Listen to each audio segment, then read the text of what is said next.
Hello and welcome to C-Suite Secrets. I'm Heather Parsons, your host. I'm a serial entrepreneur, fractional CFO, and a business value strategist. I've spent years juggling business and family life while helping entrepreneurs scale, optimize cash flow, and build real financial success in their business. On our show, we bring you conversations with real founders, executives, and operators about what actually moves the needle in their business. No fluff, no filler, just smart strategy, systems that work, and insights that you can put to use in your business right away. With that, let's dive right in. Today, I'm super excited about our conversation with Tom Swafford. Tom, welcome. Heather, I am thrilled to be here. Thank you so much. I'm excited. So for folks who don't know you and may not be familiar with Interview Valet, please give us a little bit of your background and how you got here. Well, I'm the founder and chief evangelist officer, right? That's what CEO means to me. Right. And really for 12 years now, we've been helping thought leaders, founders, nonfiction authors leverage other people's audience to talk directly to their ideal clients, and now the AI that refers them. And we do that by helping them get on podcast interviews and turn those podcast interviews into assets that really grow their business. I love that. And I love what you're doing to help people get their brand out there. I know whenever you and I talked before, you've been doing this for a long time. So what changes have you seen in the industry and in running a business? Well, it's the business and the industry has evolved, right? When we first started back in 2015 testing this, right? I'd say podcast and people would say, what's that, right? Now, as the market has matured, the strategy has matured on it also. Early on, you could just make noise, go on the same podcast, say the same thing over and over, right? And it would work. And people were doing that and they just focus on that activity, right? If I just tell my story to enough people, it will work. Well, that's sort of that megaphone idea. And while a lot of people will still teach it, if you believe that, maybe you should just go to New York City and just talk to people in Times Square. Because I guarantee you, if it's a numbers game, sooner or later, you will talk to that one person that's going to buy your business or transform your business. But if you don't like the odds with that, you probably have to do more strategy. So what we have taught people is that it's not just about making noise.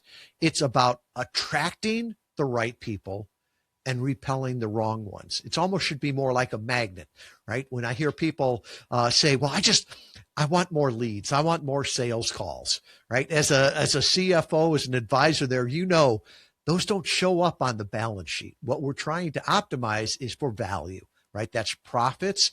And that comes from people that value what we do, right? So the idea here is we want to attract the right people so that those leads close faster for a higher initial amount. It's a different way of looking at marketing today in the age of AI.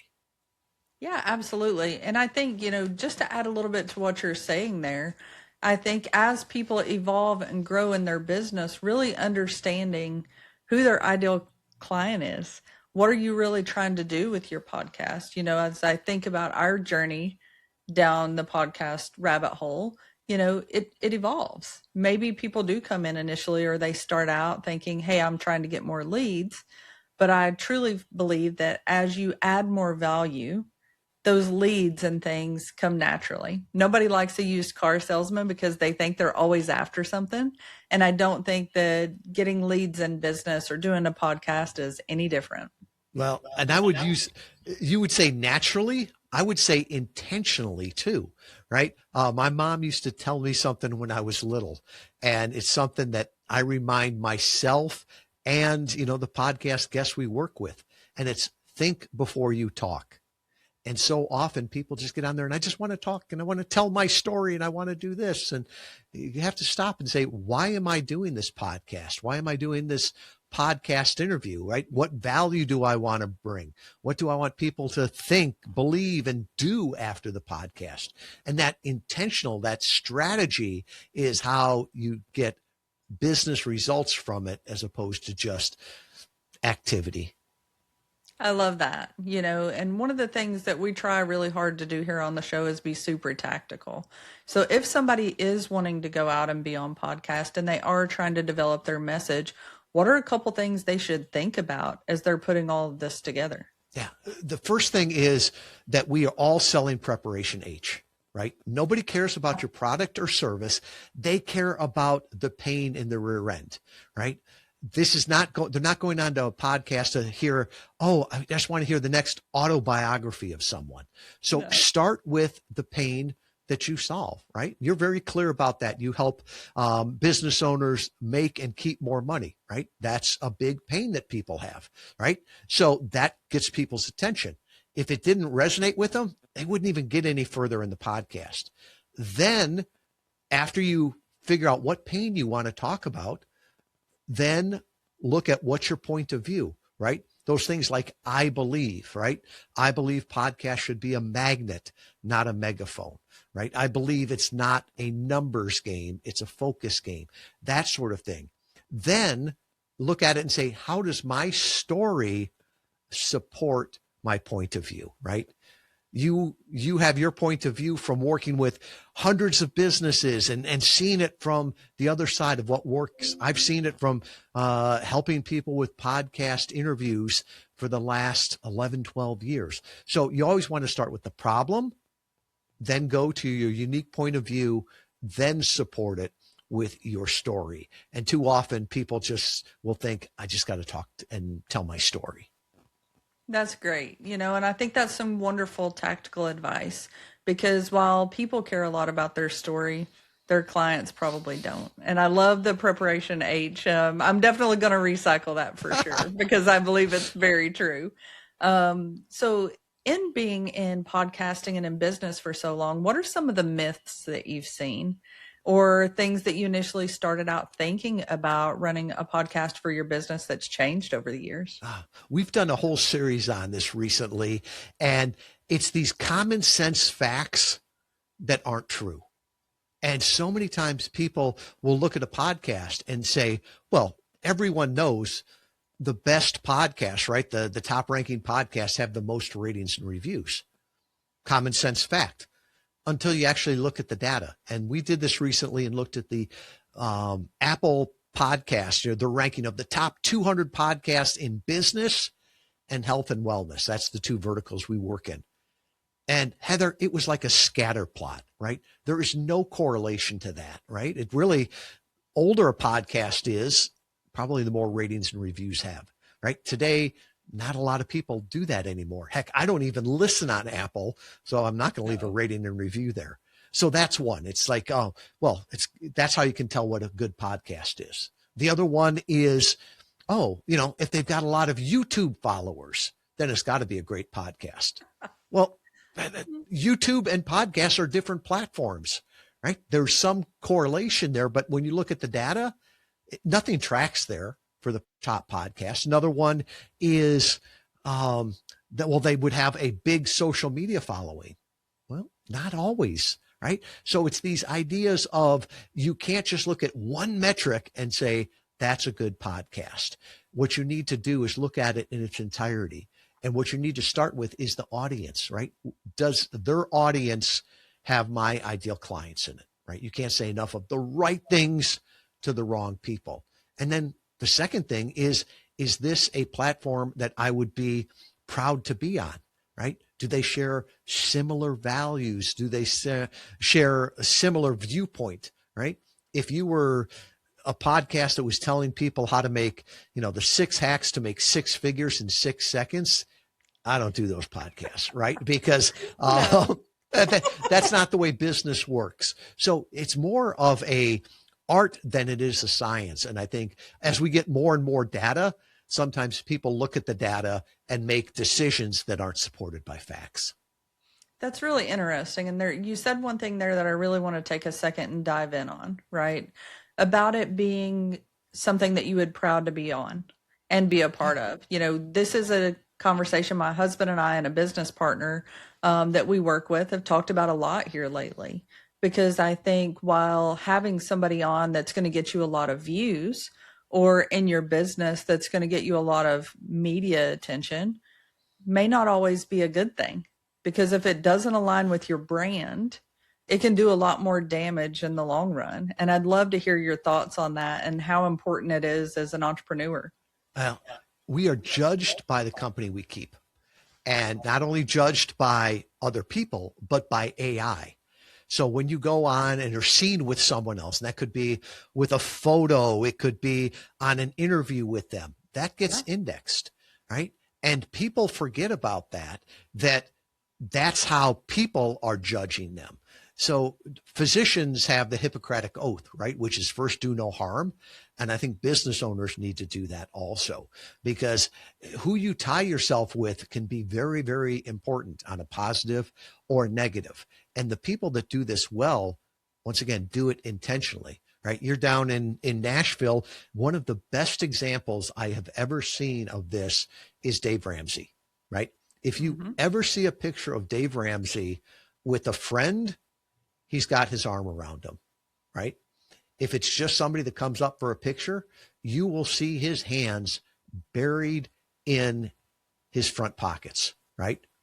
Because if all of a sudden there's a picture that shows up with just some random person, and they find out that they were on Epstein Island or some scandal like that, that can hurt his brand and destroy that brand. So he's very, very intentional. He'll take a picture with you, but not putting your arm around him or anything like that, right? So, and I think it's the same way with people doing their business. A lot of people will say, well, any exposure is good. If you believe that, then streak, right? Streaking will give you massive exposure. It probably will hurt your business, right? And I've heard other people say, well, I just want everybody to know my name. The people that everybody knows their name, they're usually like heinous criminals that have done something, and people know their first, middle, and last name, right? You don't want to just be known by everyone. You want to be respected by the people that matter. I love that. And I think that's so important, especially if there's anybody who's a little bit younger that's listening. I have this conversation with my daughters all the time, because I believe that what you do early in life is going to follow you, because you mentioned that digital footprint is out there, right? And now with AI, and I want to dive into that next, whenever we think about AI, it's going to find this stuff, even if it's deleted and we're doing all the things later. So what we're doing now can have a rippling impact for decades to come. I don't think there's any deleted anymore. It's No. always out there. And now with search and AI, you don't get to control what the world thinks about you. Right. Actions matter. So I definitely want to dive in on AI a little bit. I know this is a space when it comes to SEO, when it comes to marketing in general, that's rapidly changing with that.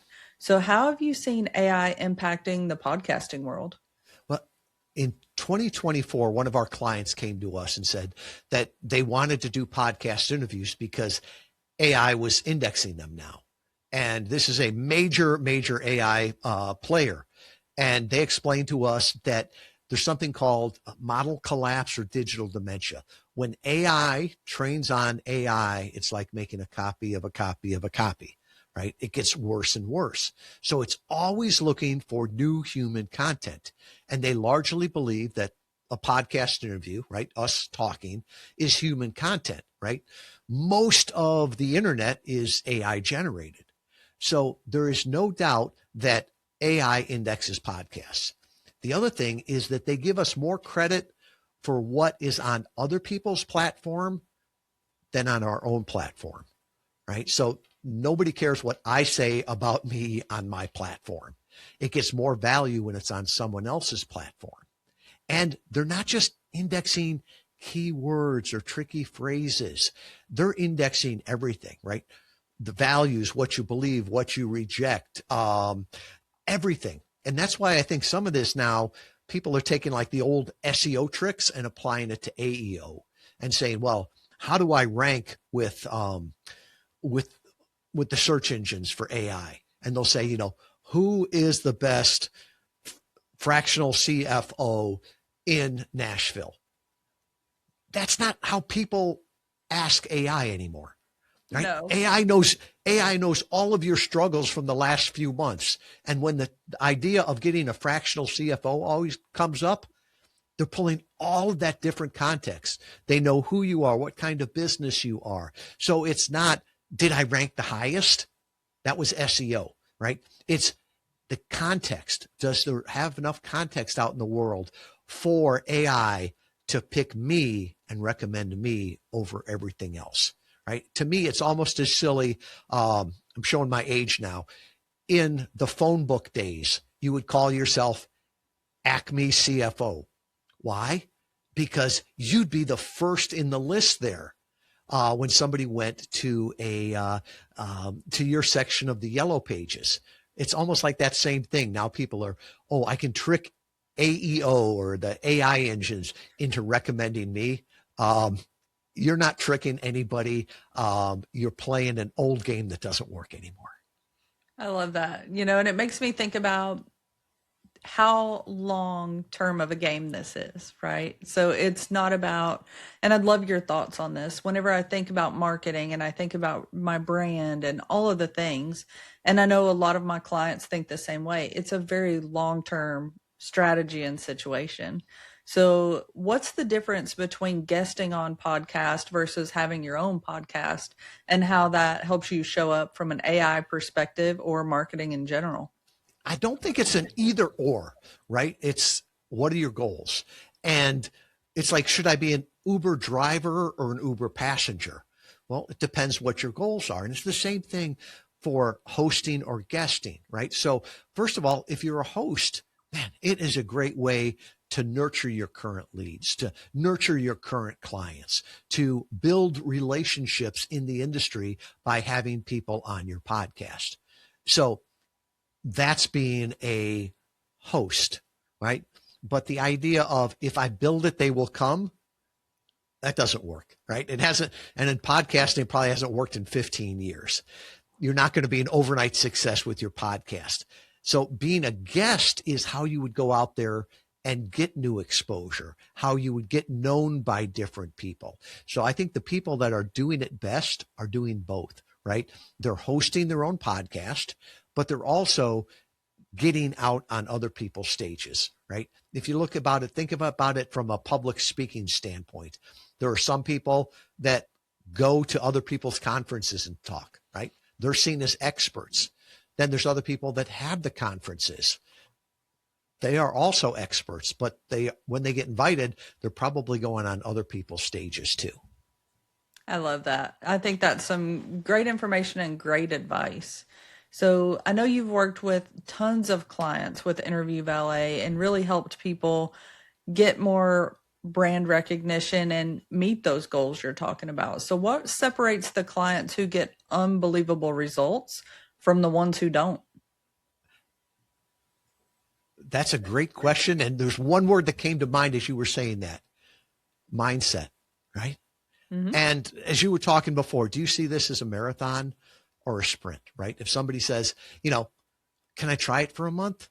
No, you will not see anything in a month, right? This is a marathon, not a sprint. The mindset of I'm not going there to sell. I am intentionally going there to serve, to earn that know, like, and trust. So that mindset is pivotal. If you don't have that, it's not going to work. The other factors we look at is this a relationship sale or a transaction, right? One of the questions I ask people is, when you talk to your right clients, do you get business? That's a great test right there, right? Because if you're selling a widget, right, that's a commodity. Nobody needs to know about you or your point of view or the problem you solve. It's just a commodity. And that's fine. That doesn't require a conversation. But if you're someone that has a professional service, right? If somebody is betting on the jockey as much as the horse with that, right? That analogy, they need to know your heart there. So we do a lot with professional services. We do a lot with nonfiction authors, always when there's a book behind it. And then a lot, it's called category design, where people want to be seen as the only choice. They want to be seen as different, not just better. So all of those people have seen great, great results. We work in really two verticals. So it's business is by our far our largest, and that's the widest one too, but also in health, nutrition, and wellness. That's very interesting. I love the way you're talking about this. I love how you're helping your clients long term. So, one of the things that I always talk about, especially when it comes to marketing or other services in business, is return on investment. So, if somebody is really trying to do all the right things and they're trying to get out there and they're guesting and they're hosting and all of this, have you found a way to kind of quantify some of that and help them say, okay, this is the return you can expect if you follow the plan? Yeah, we won't even work with someone unless we're confident we can get them a 5 or a 10x ROI. And I would say that's a return on investment of their money and their time, right? And there's so many different ways that people can get that and measure it, right? Some people will do it straight off leads, right? And when you have conversations with people, it tends to close faster for a higher initial amount, right? Less churn. We had one client that gave up on paid ads. He said it was the sales funnel, right? Where he'd have to talk with 1,000 people to get one client out of it. He's like, the sales funnel to him was inefficient. He's like, I want the sales cylinder, right? Let me talk to five people and get 4 clients out, right? So we can look at it that way. Some people do it for the content, right? Where they'll take all of these clips and they don't have to think about what they're posting on social media anymore, right? You can get weeks and weeks worth of content out of every interview. Other people will use it to launch their own podcast. Some people will use it to launch a book, to launch their speaking career, right? Great way to get paid for keynote speaking is get heard speaking on other places, right? That does it. And then there's some people that are doing it specifically for the AEO or to make sure that AI recommends them. And there's a lot of people talking, there is a window there. I've heard some people say it's 12 months. Other people say 24 months, but SEO is going away, right? Ads are becoming less effective. There's so many things there that are becoming more efficient and less effective, but they want to make sure that AI recommends them. And it's really thought that it's going to be a winner take all on that. And there's that window of opportunity to get known and respected by AI. I love that, and that really brings me back to the whole tactical side of it again, right? Because we have a lot of these entrepreneurs out there, and I work a lot with folks in home service or people who may not be online all the time, not in the same way. They're not focused about writing articles. They're really trying to serve their clients and move the needle forward. So if we have somebody who is starting fresh today, no audience, no brand, no reputation, where would you start? I would say start getting an audience and start getting a reputation, right? There's a great book out there called Creator Capitalists, and they talk about 4 different capitals that everyone has: relationships, reputation, intellectual capital, and financial capital, right? If you're just starting out, probably don't have a lot of finance or intellectual capital. So what you need to grow there is your relationships and your reputation. So you look at that and say, how can I do that, right? Throwing money at Facebook ads, I don't know if that builds relationships, maybe gets you some attention, doesn't help the reputation, right? So you look at it, and this is where it's always been, right? When you talked about a service-based contractor, how would you get the relationships and the reputation? Well, you go to where your ideal clients are, right?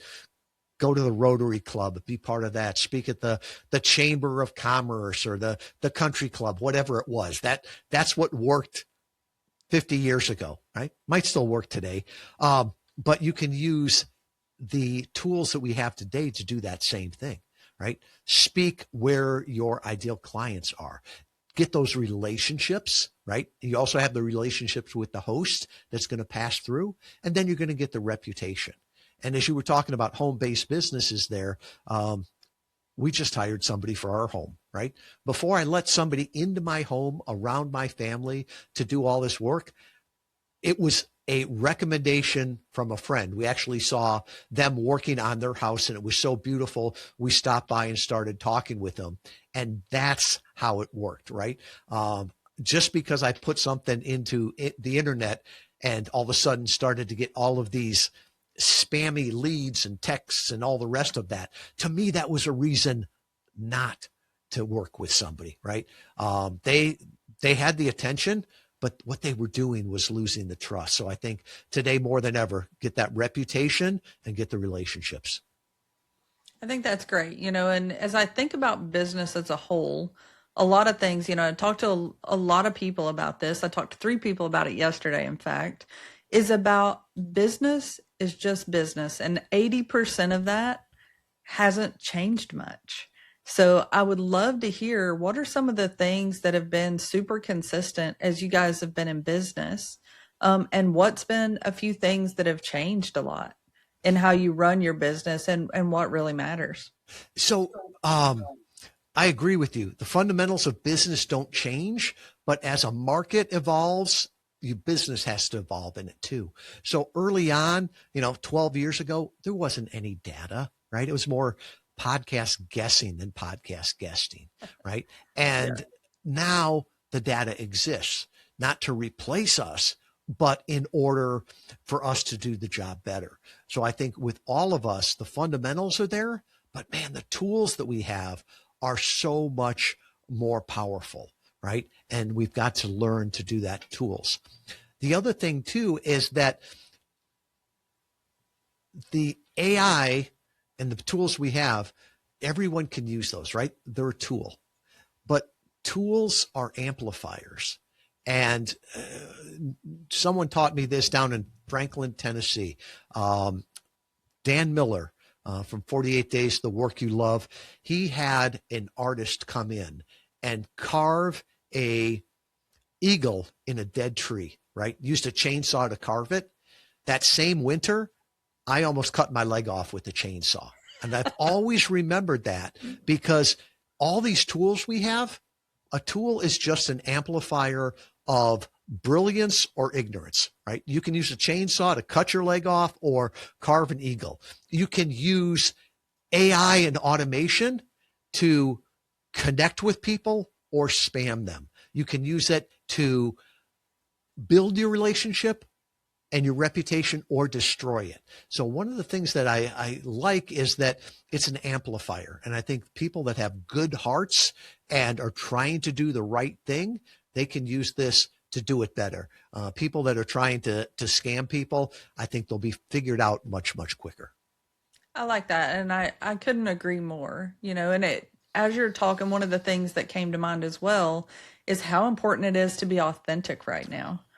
So I'd love to hear some of your thoughts on that, and I can add mine in as well. Oh, I call it proof of being human, right?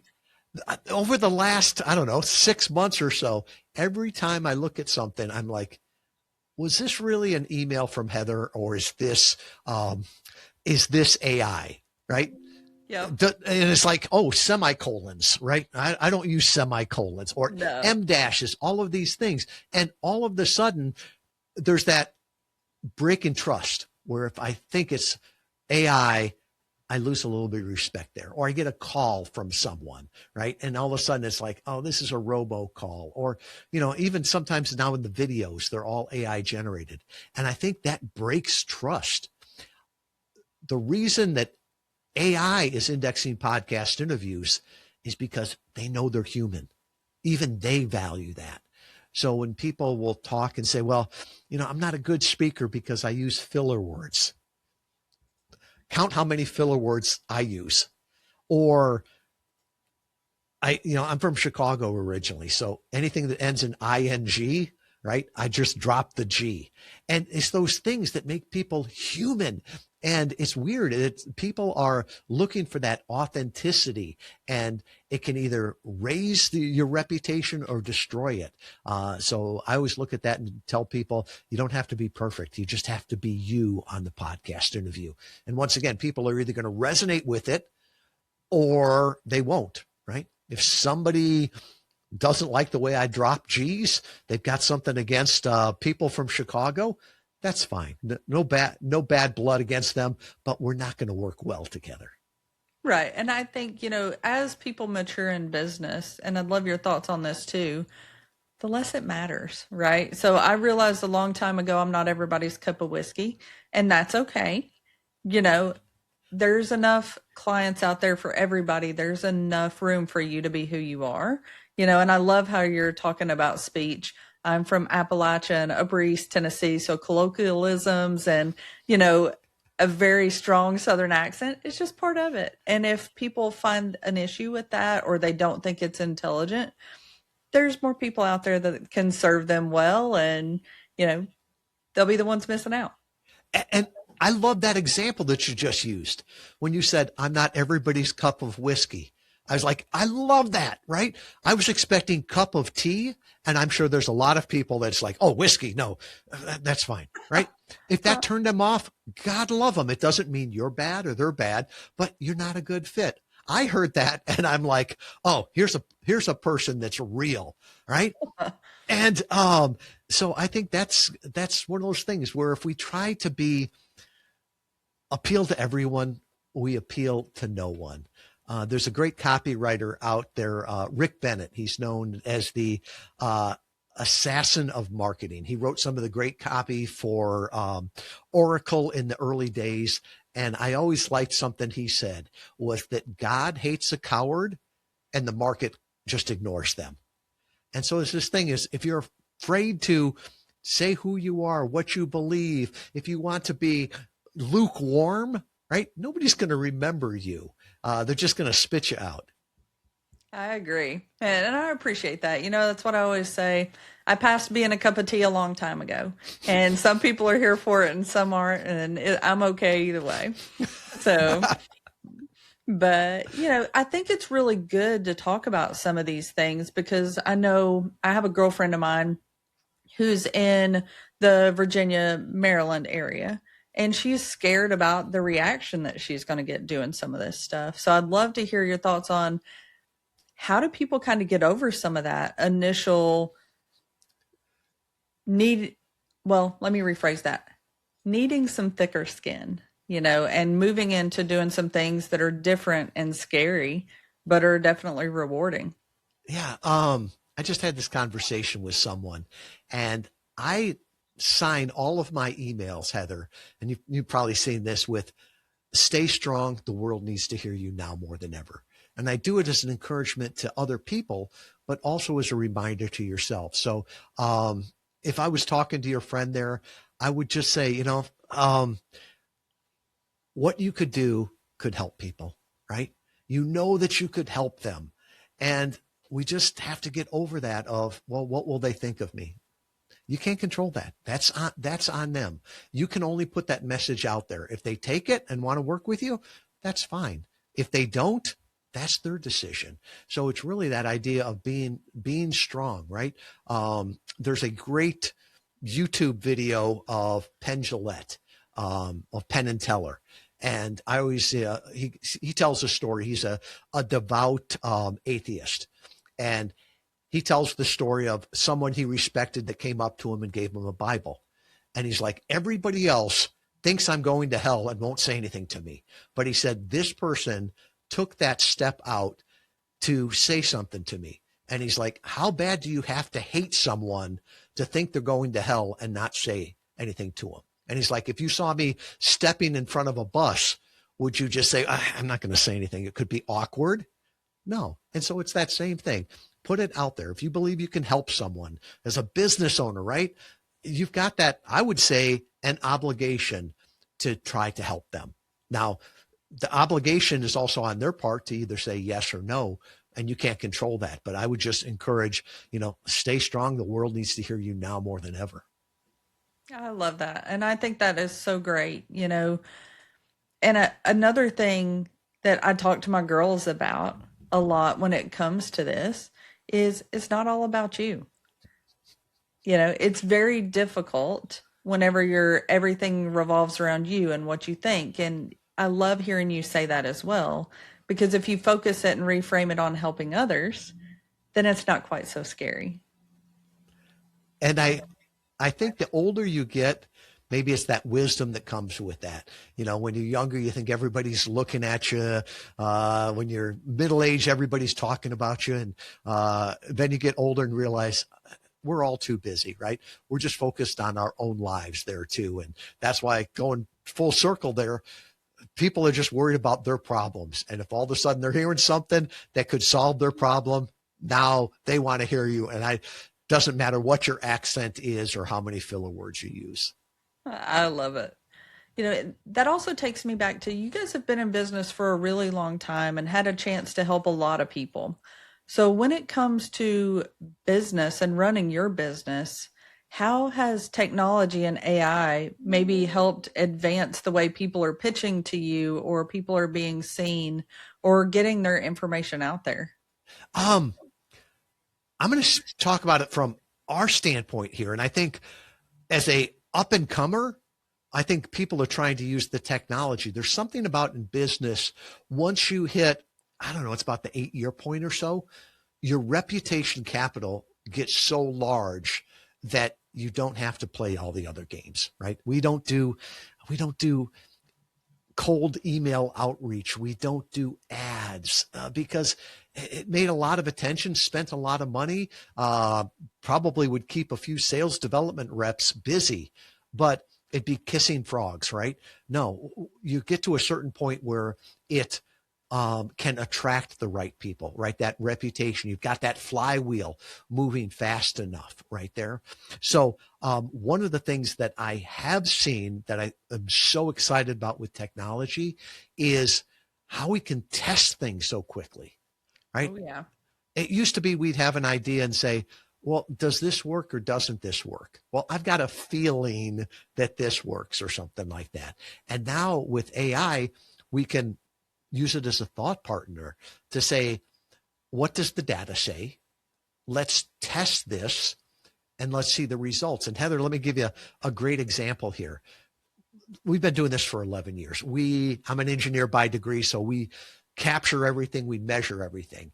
And we've got 6 people, their entire job is reaching out to podcast hosts. We call them podcast relationship managers, right? There's one person that's assigned to your show.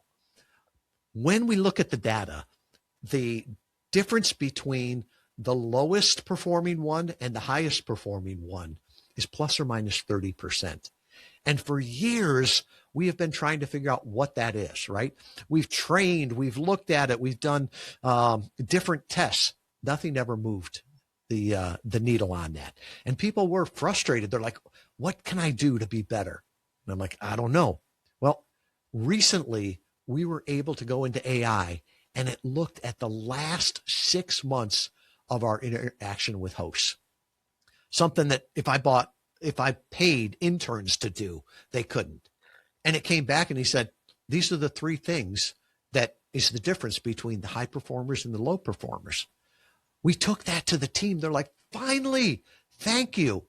And Heather, that was 4 weeks ago.